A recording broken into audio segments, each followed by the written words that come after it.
السلام عليكم ورحمة الله وبركاته. اليوم عندنا بعض الشباب المجتهدين ذو يقدمون طريقة حديثة لتسلق النخيل، ويريدون منكم متابعة الفيديو والاستفادة. بسم الله الرحمن الرحيم. نبدأ مع أخي الكريم ميلودي عبد القادر، متسلق ومقدم خدمات النخيل من بلدية الغروس ولاية بسكرة. جبنا اليوم هذه المعدات جد متطورة وآمنة لمتسلق النخيل. دركا راح نوريكم البراتيك تاعها كيفاش تطلع وكيفاش تهبط وطريقة إنقاذ. دوك تتابعوا معنا وتشوفوا كيفاش. بسم الله.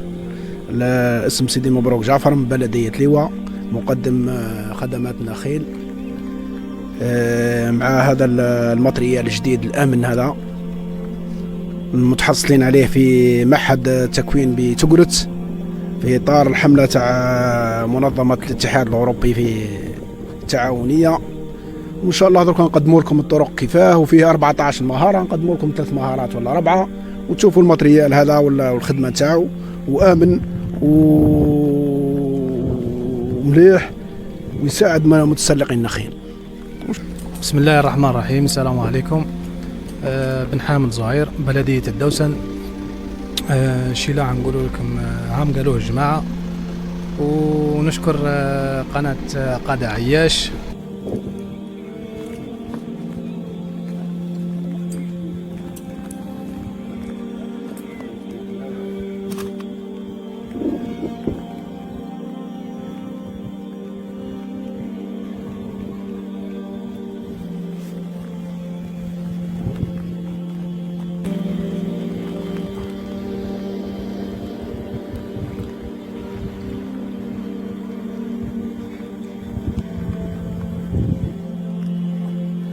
حاجة راني متأكد من الماتريال تاعي، تأكدت منه بلي راهو لاباس بيه سليم من كلش.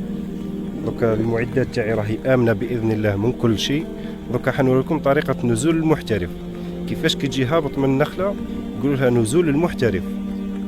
تبعوا معنا.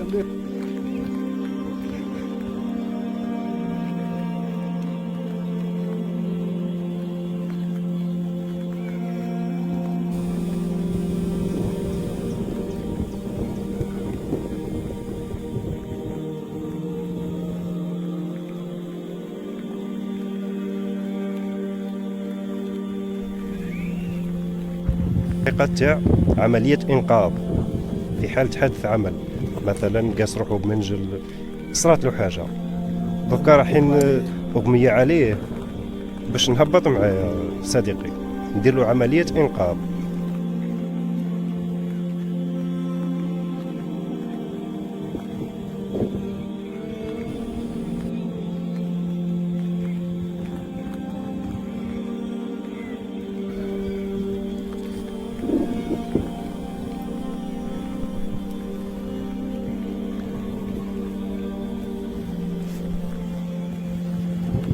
هكا راني درت عملية إنقاذ لصديق، وكان راعي له البلايصة آمنة ونحطو فيها، مثلا هذه البلاصة.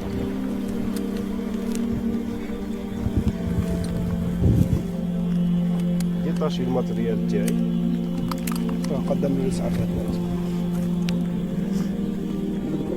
كما أنا قاري كاتسيونس مع الحماية المدنية، معناها راني عارف كيفاه لازمني نتعامل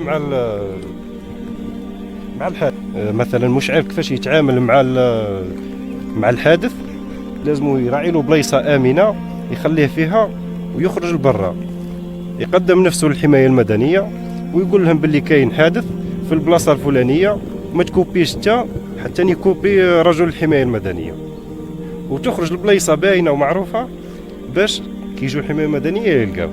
دوكا نشوفوا كيف راح ننقوا تمر غير دقلة نار، نقولوا منقر دقار منقر هكا.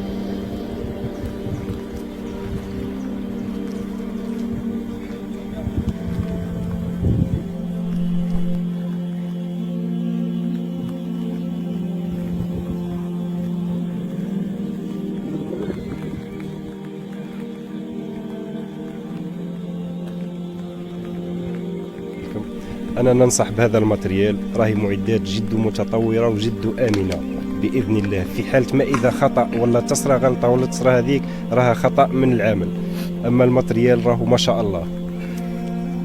نشكر قناه قضاء عياش، مزيد من النجاحات ان شاء الله.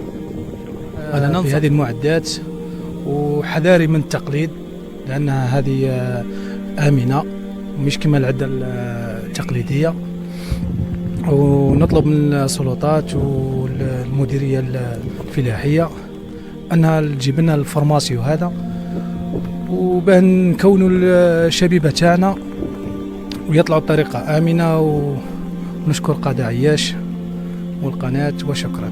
اولا نشكر قناه قضاء عياش على هذا العمل الجبار اللي راح يقوم به، وحنايا نطلبوا من السلطات المعنيه، قال مديريه الفلاحه والتكوين المهني مع التكوين المهني، يوفروا لنا الفورماسيون هذه لانها طريقه امنه ومليحه.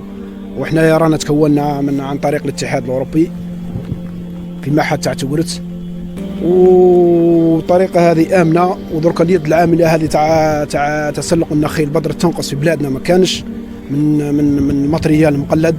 كل عام نشوفوا حوادث تاع سقوط من النخيل وكذا منا مالا. يوفرونا الماتريال تعود طريقه امنه والشبيبه تنفح وتخدم بعد.